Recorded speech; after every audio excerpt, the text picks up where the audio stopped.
네, 먼저 우리가 해운 산업을 영위함에 있어서 가장 중요한 것이 선박, 그 운항을 하는 선박인데 그 선박이 어떤 종류가 있는지 간략히 한번 살펴보도록 하겠습니다. 먼저 핸디사이즈라는 말을 혹시 많이 들어보셨을 것 같습니다만은 핸디사이즈는 약 한 10,000톤에서 35,000톤 정도의 선박을 이야기합니다. 크기로 봤을 때. 그 다음에 핸디맥스라는 선박은 핸디사이즈보다 조금 큰 선박, 그러니까 한 35,000톤에서 55,000톤 그런 정도의 선박을 핸디맥스라고 하겠습니다. 그 다음에 파나막스라는 선박은 파나마 운하를 통과할 수 있는 최대 크기를 말하는데요. 약 한 톤수로는 5만 톤에서 8만 톤 정도를 이야기합니다. 그러니까 파나마 운하는 그 운하의 그 폭과 깊이가 정해져 있기 때문에 한정되어 있기 때문에 선박이 무한대로 큰 선박을 모두 다 수용할 수는 없습니다. 그래서 파나마 운하에서 이 통과가 가능한 선박을 기준으로 했을 때 가장 큰 선박은 한 8만 톤 정도까지 통과가 가능한데 그러한 선박들을 파나막스 선박이라고 이야기합니다. 포스트 파나막스 이러한 선박은 약 한 2, 3년 전에 파나마가 기존의 운하가 조금 복잡하기도 하고 운하가 또 작아서 큰 선박이 통과가 어렵게 되어서 새로운 운하를 하나 건설을 했습니다. 그래서 그 운하는 보다 큰 선박을 수용할 수 있는 그런 운하인데 그 운하를 통과할 수 있는 선박을 포스트 파나막스급 선박이라고 이야기합니다. 그 다음에 아프라막스급 선박이라 하면 유조선을 이야기합니다. 유조선, 원유 운반선. 이게 최근에 새로 생겨난 용어인데요. 약 한 4만 5천 톤에서 9만 5천 톤급 정도 되는 원유 운반선. 이것을 아프라막스급 선박이라고 이야기합니다. 그 다음에 수에즈막스라는 것은 수에즈 운하를 통과할 수 있는 최대 크기의 선박을 말합니다. 아까 파나막스는 파나마 운하를 통과할 수 있는 최대 크기의 선박을 이야기한다고 했죠. 같은 이야기가 되겠습니다. 수에즈막스. 그 다음에 VLCC는 Very Large Crude Oil Carrier라고 해서 유조선, 원유 운반선을 말합니다. 그래서 15만 톤 이상의 선박을 말하는데 약 15만 톤에서 한 30만 톤 정도 되는 선박을 VLCC라고 이야기합니다. 그 다음에 ULCC는 이제 현재 선박의 크기를 나타낼 때 가장 큰 선박을 지칭하는 용어로 쓰이고 있습니다. 그래서 울트라 라지 크루드 오일 캐리어라고 해서 VLCC보다 또 훨씬 더 큰 유조선, 원유 운반선을 이야기합니다. 선박이 이렇게 실제로 실물 사진을 한번 이렇게 넣어봤습니다. 이 선박은 컨테이너 선박입니다. 현대상선의 컨테이너선이죠. 여러분 지금 현대상선이라는 회사가 이제 이름이 HMM으로 바뀌었습니다. 그 다음에 이 선박은 벌크선입니다. 일반 화물선이라고도 이야기하죠. 또는 산적 화물선, 산물선 혹은 또 살물선이라고도 이야기합니다. 벌크선이 되겠습니다. 이것도 벌크선입니다. 아까 그 벌크선이 항만에 정박해 있는 그런 사진입니다. 이 선박은 아까 앞에서 이야기했던 VLCC, Very Large Crude Oil Carrier 해서 유조선, 원유 운반선이 되겠습니다. 이 선박도 역시 원유 운반선이죠. HMM의 선박입니다. 그 다음에 이 선박은 LNG선입니다. LNG, 액화천연가스 선박이죠. 이 선박도 조금 모양이 다른데 LNG 선박입니다. 아까 앞에 나온 선박은 독일에서 개발한 선박인데 이 선박은 모스형이라고 그럽니다. 모스형. 그런데 이 선박은 화물이 조금 수송할 수 있는 화물량이 적어서 지금은 잘 쓰이지 않고 지금은 이 뒤에 나오는 이 선박 멤버레인형이라고 하는데 이 선박이 주로 LNG선으로 이용되고 있습니다. 이 선박은 자동차를 운반하는 선입니다. 자동차 운반선. PCC라고 하죠. 풀카 캐리어라고 합니다. 원목선입니다. 원목을 운반하는 선박. 앞에 선박 위에 원목이 많이 실려 있죠. 이 선박은 케미컬 선박입니다. 케미컬 탱크라고도 합니다. 화학 제품 같은 화공약품 같은 그런 화물을 운반하는 선박입니다. 위거선, 이것도 비행기처럼 생겼지만 선박입니다. 그래서 이 선박은 물 위에서 비행기처럼 떠서 나르다시피 하는 그런 선박으로서 위거선인데, 이 선박의 그 길이는 약 한 58m, 폭은 31.5m죠. 순항 속도를 여기 보시면은 1시간에 400km 정도를 갈 수 있습니다. 굉장히 빠르죠. 그래서 앞에서 쭉 선박의 종류를 살펴봤는데, 선박은 군함, 그다음에 상선, 케이블선, 이런 선박들이 종류별로 이런 선박들이 있고, 그다음에 여객선, 그다음에 일반 화물선, 그다음에 아까 살펴봤던 원유를 운반하는 유조선, 그다음에 벌크선이라고 이야기하는 살물선, 그다음에 LPG선, LNG선 같은 이런 선박들이 있겠습니다. 이 선박 벌크선, 일반 화물선의 그 내부를 찍은 사진입니다. 컨테이너선도 선창 안에 이렇게 컨테이너를 적재하죠. 그 다음에 여기 꽉 채우고 나면 갑판 위에 또 쌓아서 그렇게 화물을 싣고 운반을 하게 되겠습니다.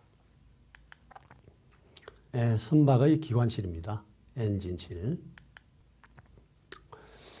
오늘 제가 강의할 내용 전체를 지금 표로 이렇게 요약을 해봤습니다. 뒤에 이 하나하나 과정이 자세하게 설명이 되겠습니다만, 우선 전체적인 오늘 강의할 내용의 전체 요약된 이 그림을 한번 보시겠습니다. 이게 이렇게 두 개의 화면을 지금 보시겠는데요.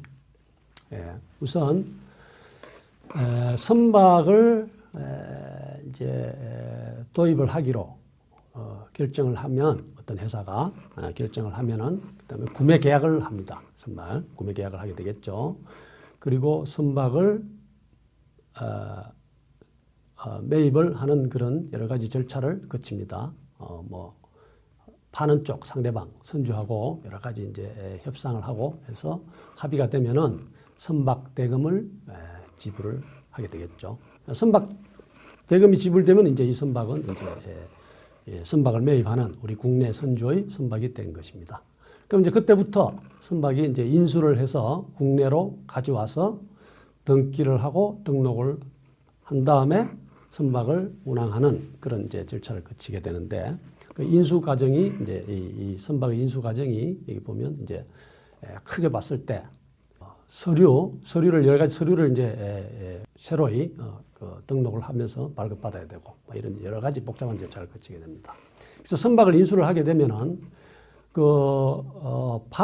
선박을 판 쪽의 선주, 외국 선주 또는 국내 선주일 수도 있겠습니다만은 어쨌든 선박을 매도한 쪽의 선주는 자신의 명의로 등록되어 있거나 계약되어 있던 모든 서류를 말소를 시킵니다.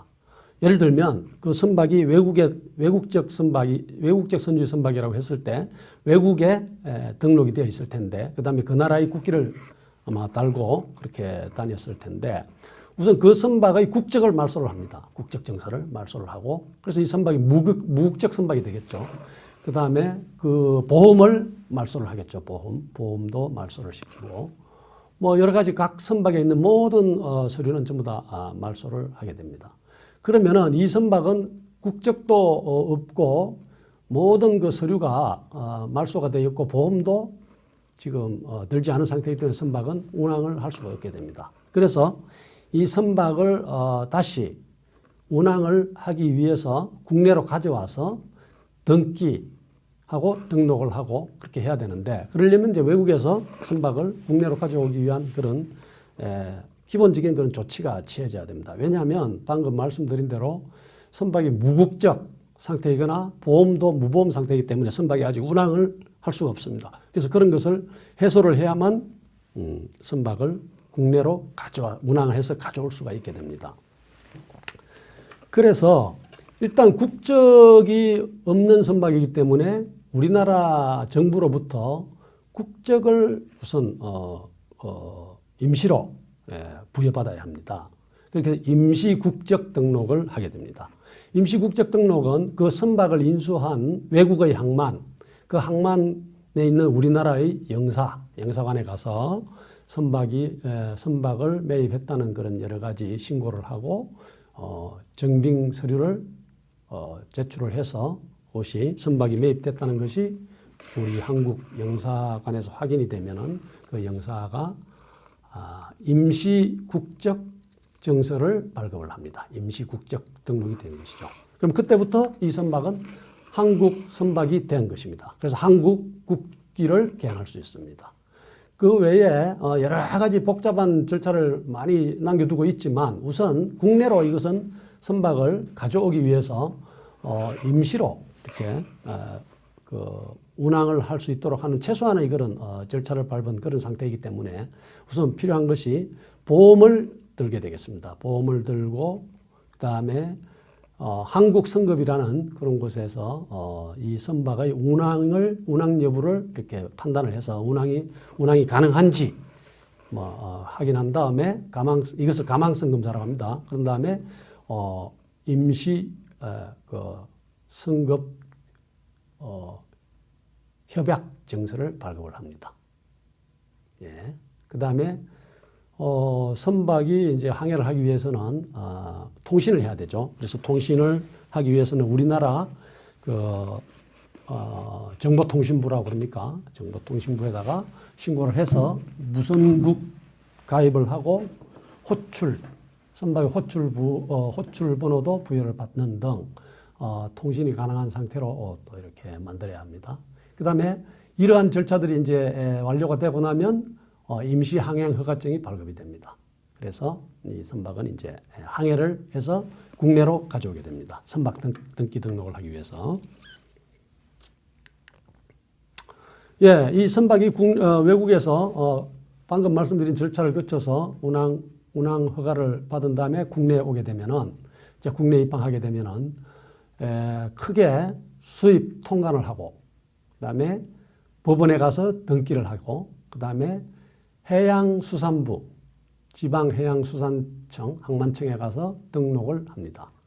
등록을 하면 이제 국적을 취득하게 됩니다. 국적을 취득하고 그때 이제 대한민국 선박이 완전하게 된 것입니다.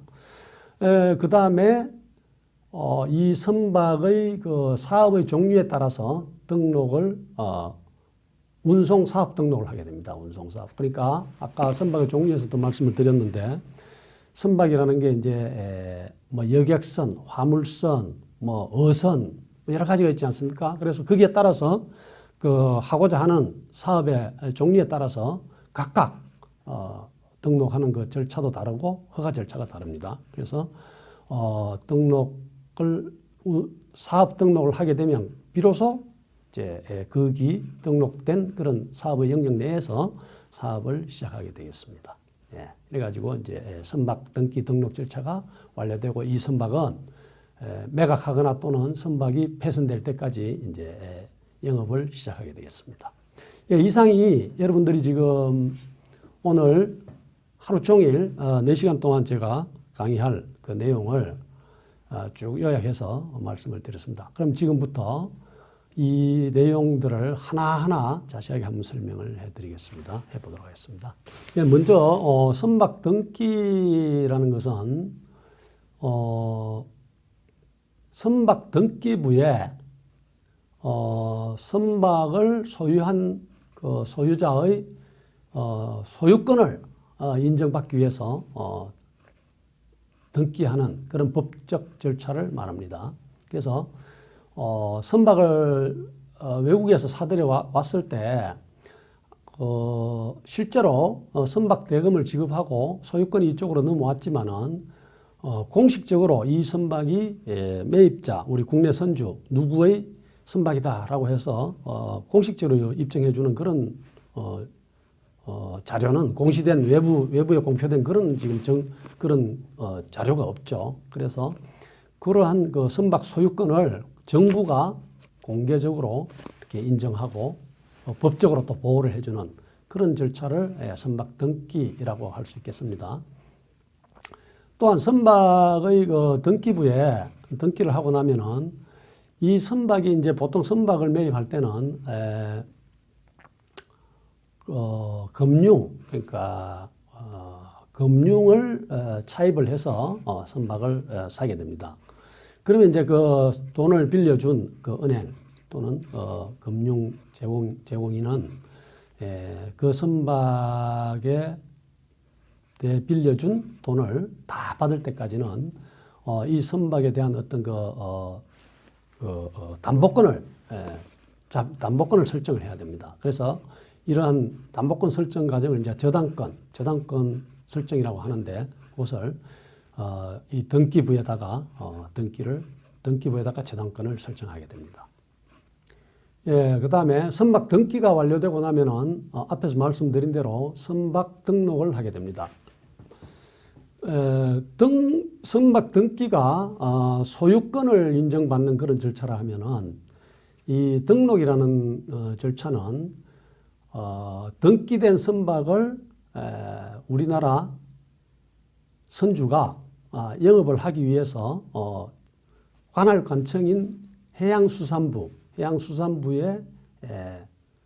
그 신고를 하는 그런 절차가 되겠습니다. 그래서 해양수산부에 신고를 함으로써 그 선박의 국적을 취득하고 그 다음에 한국 선박이 된 다음에 사업권 등록을 하게 됩니다. 그래서 화물을 실어 나르려고 하면은 화물선으로 등록을 하고, 그다음에 여객을 실어 나를 경우에는 여객선으로 등록을 하고, 그다음에 어선으로 어업에 종사할 것 같으면 어선으로 등록을 하게 됩니다. 참고로 선박은 등기 제도가 있고 등록 제도가 있고 두 가지가 이원화되어 있습니다만은 자동차, 항공기는 등기는 하지 않고 등록만 합니다. 선박은 비교적 고가의 굉장히 큰 금액을 돈이 들어가는 그런 이제 자산이고, 그래서 선박은 동산이긴 하지만은 실제로는 부동산의 그런 개념으로 이렇게 인정되고 있습니다. 그래서 부동산과 마찬가지로 등기를 하도록 그렇게 우리나라에서는 규정되어 있습니다. 선박의 국적에 대해서 말씀을 드리겠습니다. 아까 이제 선박이라는 것은 국제 항해를 하는 선박은 그 나라의 국기를 달고 다닌다고 제가 말씀을 드렸습니다. 근데 이 선박이 국기를 달고 다녀야 한다는 그런 규정은 유엔에서 정한 해양법 협약이 있습니다. 그게 제91조에 그렇게 규정이 되어 있습니다. 그래서 국제 항해를 하는 모든 선박은 그 선박의 주인이 속한 국가에 등록을 하고, 그래서 그 나라의 국기를 달고 그렇게 항해를 하게 됩니다. 이러한 선박이 어느 한 국가에 등록을 하고 그 나라의 국기를 달도록 하는 이러한 것을 기국주의라고 말합니다. 기국주의. 기국주의라는 것은 이제 공해상의 선박이나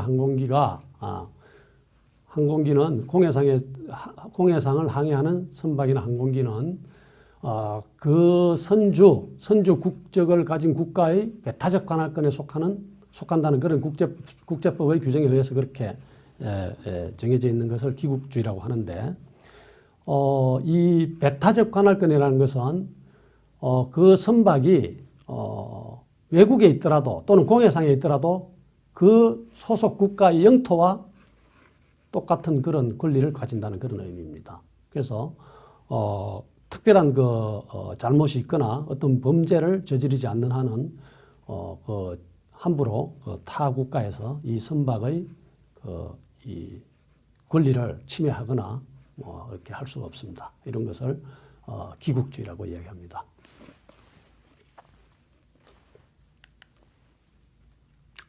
예, 아까 말씀드린 대로 한국 선박은 대한민국 국기를 개양하고 그렇게 다닙니다. 그래서 우리나라 선박법에서 한국 선박이 아니면 대한민국 국기를 개양할 수 없다 이렇게 규정되어 있습니다.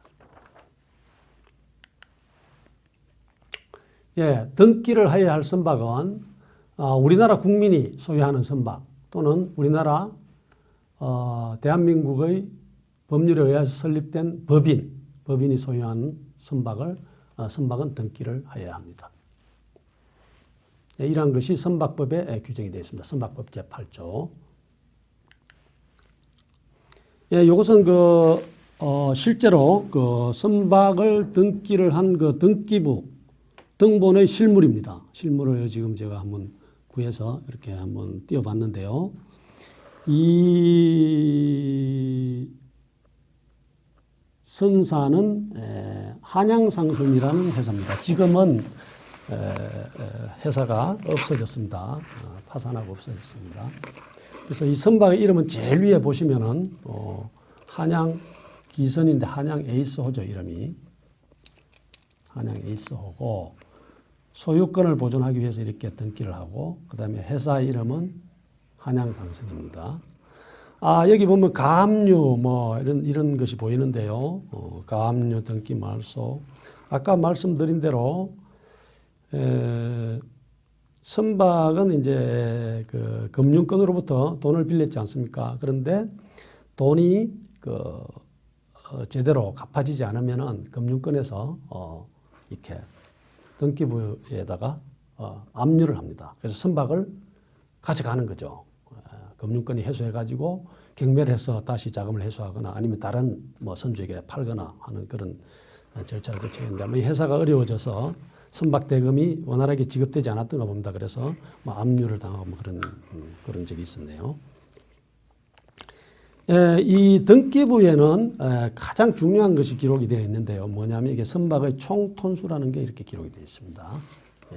이 총톤수는 선박의 매매를 할 때나 매매할 때 또는 선박에 대한 각종 세금을 부과할 때 그럴 때 기준이 되는 것이 총톤수입니다. 그래서 등기부에 이 총톤수가 이렇게 기재가 되게 됐습니다.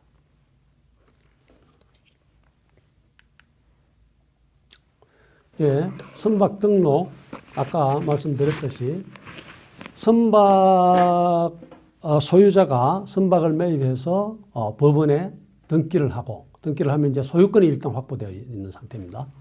근데 이제 사실 등기를 했다고 해서 이 선박이 어떤 영업을 할 수 있거나 그런 지금 상태는 아닙니다. 그냥 외국에서 수입한 선박을 우리나라 한국 국민이 소유한 선박으로 대한민국 재산이 되었다라는 그런 정도의 그런 지위를 확보했다 이렇게 볼 수 있겠습니다. 선박 등기를 했다는 것은. 그러면은 이 선박이 이제 영업을 해야 되는데 그러니까 화물을 운반한다든지 아니면 여객을 운반한다든지 아니면 화물과 여객을 같이 운반하는 그런 화객선 영업을 한다든지 여러 가지 이제 사업이 있겠죠. 또는 어선으로 등록해서 어업을 한다든지 그렇게 하기 위해서 각각 영위하고자 하는 그런 사업의 종류에 따라서 해양수산부에 등록을 하게 되겠습니다. 이런 것을 선박 등록이라고 합니다. 그 절차, 사업의 허가를 내는 절차, 이것을 선박 등록이라고 합니다.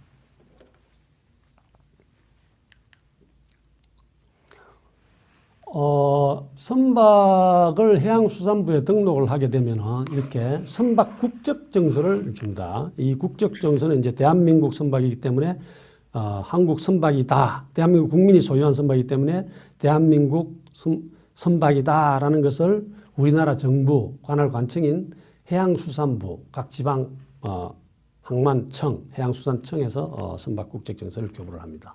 이 선박 국적증서에는 선박의 명칭, 그 다음에 선박의 주소지라고 하는 그 선적항, 그다음에 선박의 톤수라든지 기타 굉장히 그 선박에서 중요한 사항 이런 것들을 이렇게 기록을 하고 있습니다. 그리고 이 선박 국적증서는 선박을 국제 항해를 할 때는 가장 기본적으로 비치해야 할 그런 중요한 서류가 되겠습니다. 물론 이 선박 국적 정서가 없으면은 그 선박은 항해를 할 수가 없습니다. 근데 이 선박 국적 정서는 한국말로만 된 선박 국적 정서는 이게 필요가 쓸모가 없죠. 외국에 항해를 하는 선박은 영어로 된 국적 정서가 있어야 되겠죠. 그래서 한국말로 된 국적 정서와 이렇게 영어로 된 국적 정서 두 가지를 발급을 합니다. 이 국제 항해하는 선박은 이 중에 영문으로 된 이 선박 국적 정서를 비치를 하고 항해를 하게 되겠습니다.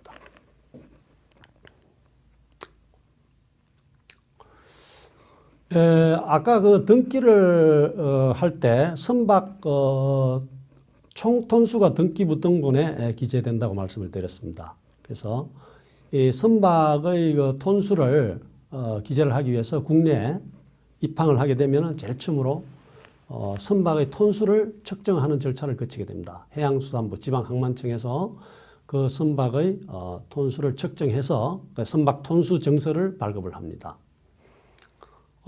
그 톤수 정서를 등기소에 아까 등기를 할 때 제출을 하면은 법원에서는 해양수산부가 발급한 이 선박 톤수 정서를 보고서 그 선박의 톤수를 등기부에 기재를 하게 됩니다. 톤수 중에서는 선박의 톤수 중에 세 가지가 있는데 총톤수라고 있습니다. 총톤수. 아까 등기부 등본에는 총톤수가 기재되어 있었죠. 총톤수는 GT, 우리가 GT라고 하기도 하고 그로스톤이지라고 합니다. 풀로 그로스톤이지 또는 GT라고 많이 들어보셨을 겁니다.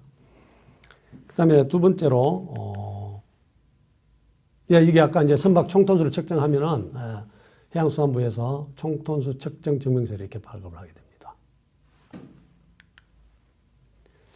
그 다음에 국제항해를 하는 선박은 우리나라 정부가 국제총톤수 증명서를 발급을 합니다. 이것도 선박에 가장 기본적으로 비치해야 될 그런 서류입니다.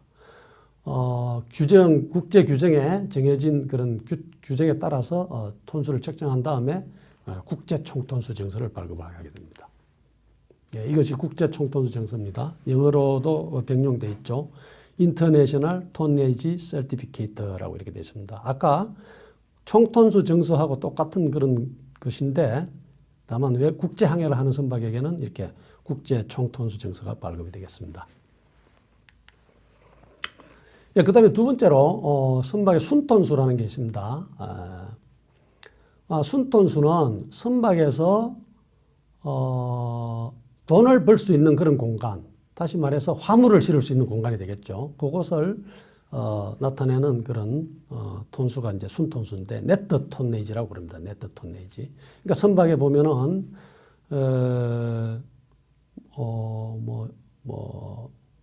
기관실도 있고, 그다음에 선원들의 그 침실도 있고, 그죠? 식당도 있고 여러 가지 많은 그런 그 운항을 하기 위해서 필요한 여러 가지 그 공간이 있겠죠. 근데 그런 공간들은 전부 다 이제 선박이 화물을 싣고 돈을 벌기 위해서 그렇게 필요한 공간이지 않습니까? 그래서 그러한 공간을 제외한 그런 화물을 순수하게 화물만을 실는 그런 공간을 순톤수라고 합니다. 공간을 나타내는 그런 톤수를 순톤수라고 합니다. 마지막으로 그 선박 톤수 세 가지 중에서 재화 중량 톤수라고 있습니다.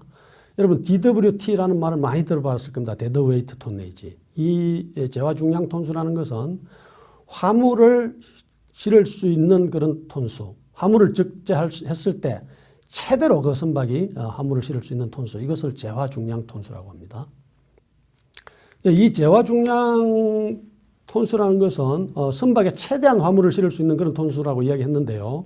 근데 선박이라는 게 화물을 무한정으로 실을 수는 없지 않겠습니까? 실다가 이렇게 보면 선박이 어느 정도 바닷물에 더 이상 잠기지 않을 정도의 그런 적정한 그런 정도의 화물을 이제 실어야 되는데, 그 선박이 최대한 그 화물을 실을 수 있는 그런 톤수를 측정하는데 이렇게 이용되는 게 이제 만재헐수선이라는 게 있습니다. 만재헐수선. 선박에 보시면은 이런 이렇게 표시가 되어 있습니다. 그래서 화물을 실으면 선박이 점점 이제 깔아앉겠죠. 깔아앉다가 여기 요 정해진 이 선까지 이렇게 오면은 제하 중량 톤수 만재 헐수선까지 이렇게 선박이 깔아앉으면은 그때는 이제 화물을 실기를 중단하죠. 더 이상 실으면 이제 선박이 침몰되니까. 이렇게 선박이 침몰하지 않는 그런 침몰하지 않도록 안전한 그런 상황에서 화물을 최대한 실을 수 있는 그런 화물의 양을 갖다가 이게 그 선을 만재 헐수선이라고 그러고 그때까지 실은 화물의 양을 제화 중량 톤수라고 이야기합니다. 예, 첫 번째 시간은 요 정도 하고 잠시 휴식하고 다시 시작하겠습니다.